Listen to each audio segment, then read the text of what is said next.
Russell Westbrook had a hell of a season. He was the first player to average a triple-double since 1962, and he basically carried his team on his back to a 6th seed in the playoffs. He played basketball like he was superhuman, but what made Russ's season amazing was that everything he did on the court was an act of delicious revenge. In other words, we just got to watch the best spite tour of all time. Being an underdog fuels Westbrook. He's had a chip on his shoulder since UCLA was the only top-tier school to give him an offer. And he said he wears the number 0 because it's not a normal number. You go with 0 when you've been through something and you are looking to get a new beginning. You might see that as humility, but it's more that Russ craves adversity. He was the 4th overall pick in 2008, but Westbrook thrives on having a reason, whether it's made up or not, for people to doubt him.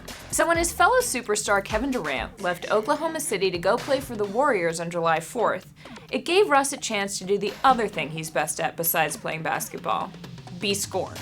Because not only did Katie leave Russ alone in the middle of America to go form a super team in sunny California, he left him for the team that had just robbed the Thunder of their playoff dreams. It was the perfect sequence of events for Westbrook to hold a grudge. There were so many slights Katie made with that one move that no one could really blame Russ for acting pissed, which he began to do immediately, months before he could back up his shit-talking with any actual on-court action. When Durant told Russ he was leaving by text message, Russ posted the now infamous picture of Independence Day-themed cupcakes.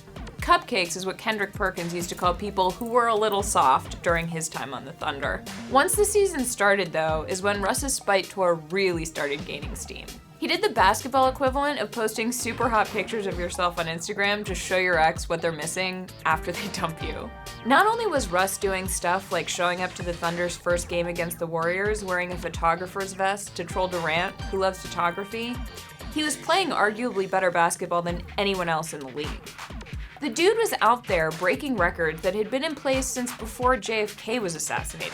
He was putting up numbers we haven't seen since Kareem Abdul-Jabbar was in the league. How does it feel to be in that company? It's a blessing, man. I'm just truly blessed to be able to play the game I love every night. And he did it in a super satisfying way.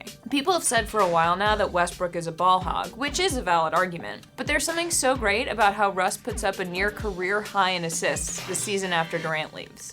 At the end of the day, though, what made the spite tour so truly beautiful is that Russ won't acknowledge it. He's never said that he's upset Durant left. He just proceeded to embark on a season of real-life subtweets. Were you surprised by how much booze there were for a teammate? No, I wasn't. He gave terse, shade-filled comments like that, and he generally denied caring at all. When asked about the vest, Westbrook said he got it when he was in Madrid, and that there's no story behind it. He also said, "I don't wear anything for anybody. I wear what I want to wear." The cupcake thing? Just a simple Happy 4th of July message. It's not unprecedented to be petty in the NBA. The league is the best silly drama in sports. And every NBA season has spectacular performances. But I'd argue that it is rare to combine the two so perfectly.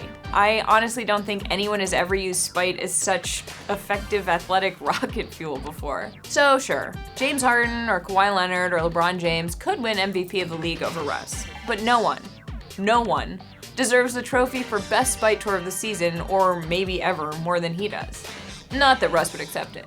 Because if you asked him, he wasn't even on a spite tour. He just likes his vests and cupcakes, you know?